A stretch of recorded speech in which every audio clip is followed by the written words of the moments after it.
तो स्वागत है मेरे देवेंद्र सज्जनों। फिर से हम आ गए हैं एक बहुत बढ़िया सी वीडियो लेकर, जिसमें हम बात करने वाले हैं कि राजस्थान के रजवाड़ों के सामने चल पाएगी कि नहीं ये टुल्लो की महफिल। क्योंकि आप सबको पता है कि हमारे पास टुल्लो की महफिल इसलिए मैं कहता हूं क्योंकि Travis head, Henry Klaasen, Abhishek Sharma ये सब के सब मिलकर एक टुल्लो की महफिल बना देते हैं। और इन टुल्लो की वजह से मैंने इसका नाम ही रख दिया है टुल्लो की महफिल। असल में इस वीडियो में हम हेड टू हेड कंपेरिजन करेंगे कि हमारे जायसवाल के सामने ये देसी टुल्ला चलेगा कि नहीं। क्योंकि अभिषेक शर्मा, क्योंकि उसके पास डिस्ट्रक्टिव बल्लेबाजी, जिस तरह बहुत खतरनाक बल्लेबाज है, लेकिन उसके सामने हमारा जो कंसिस्टेंट जायसवाल है वो अपनी कंसिस्टेंसी से इस बंदे को, बल्लेबाज को पीछे छोड़ देता है। तो चलिए फिर वीडियो को शुरुआत करते हैं। इससे पहले एक और बात करते हैं। जैसे कि आप सबको पता है कि आईपीएल की शुरुआत हो चुकी है और आईपीएल में जिस तरीके से आईपीएल ऑक्शन हुआ था, ऑक्शन में बैठे जितने भी फ्रेंचाइज होते हैं, अगर हार्ड हिटिंग बल्लेबाजों की बात आती है तो वो लोग कैरेबियन बल्लेबाज को प्रेफर करते हैं। क्योंकि कैरेबियन बल्लेबाज यानी ब्लैक पावर, उनके पास पावर जबरदस्त का होता है, तोड़ फोड़ तबाही मचाना, वो कैरेबियन बल्लेबाज जानते हैं। लेकिन ये जो हमारी काव्या मरन है ये बहुत स्मार्ट बंदी है, क्योंकि इनका नजरिया स्मार्ट बंदों पे रहता है। चाहे आप ट्रेविस हेड की बात कर लो, अभिषेक टुल्ले की बात कर लो, ये सारे के सारे क्यूट और स्मार्ट बल्लेबाज, क्योंकि ये ऐसे बल्लेबाज हैं जिनके पास काबिलियत ऐसी है जो कि वो तोड़ फोड़ मचाना तो जबरदस्त तरीके से जानते हैं।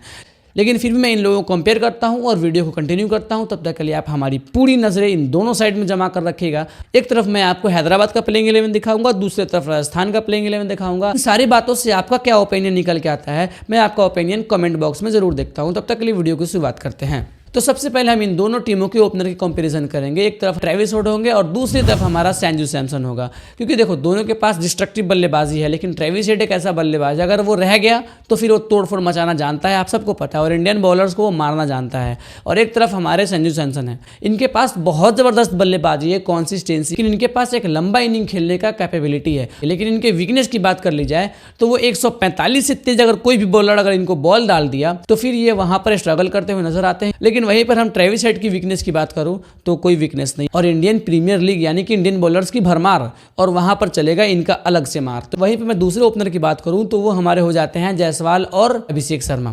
क्योंकि अभिषेक शर्मा के पास जिस तरीके का हिटिंग जोन है, जिस तरीके का वो डिस्ट्रक्टिव बल्लेबाज है, वो एक अलग लेवल का है। लेकिन वही मैं बात करूं कॉन्सिस्टेंट, हमारा जायसवाल भाई वो भी मारना जानता है, लेकिन उनकी एक सबसे बड़ी प्रॉब्लम निकल के आती है वो शॉर्ट बॉल। और इधर हमारे अभिषेक शर्मा की सबसे बड़ी प्रॉब्लम निकल के आती है वो ये रहता है, वो विकेट कभी भी लूज कर देते हैं, क्योंकि वो हर बॉल को मारने जाते हैं, और जो बल्लेबाज हर बॉल को मारने जाएगा तो वो अपनी विकेट गंवाएगा ही गंवाएगा। और ज़्यादातर सबसे बड़ी प्रॉब्लम ये रहती है कि वो पावर प्ले में अपना विकेट गंवा देते हैं। तो इस तरीके से इन चीज़ों में सवाल ज़्यादा बेटर निकल के आते हैं अभिषेक शर्मा के सामने। वहीं पे मैं इनके और प्लेयर्स की बात करूँ, रियान पराग हो गए, या फिर नीतीश कुमार रेड्डी हो गए, या फिर हमारे ईशान किशन हो गए।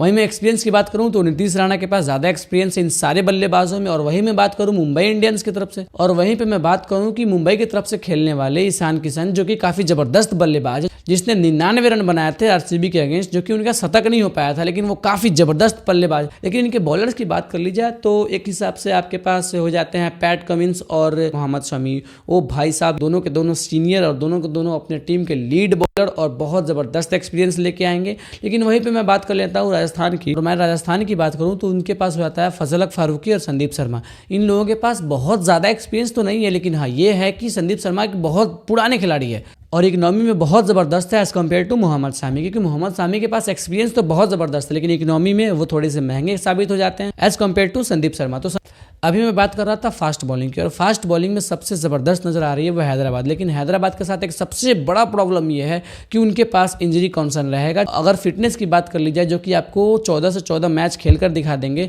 तो वो हमारे राजस्थान के बॉलर्स हैं जो कि बाजी मार जाएंगे। लास्ट टॉपिक पे आते हैं। मैंने कहा था कि अगर इन सारी चीज़ों के ऊपर मैं बात कर लूँगा तो आपके ओपिनियन जानूंगा और अपनी प्रेडिक्शन दूंगा। प्रेडिक्शन के हिसाब से मैं बता देना चाहता हूँ तो हैदराबाद इस मैच को हो सकती है तो जीत जाएगी। अगर कुछ ज़्यादा अनहोनी हो जाता है तो फिर वहाँ पर राजस्थान भी बाजी मार जाएगी।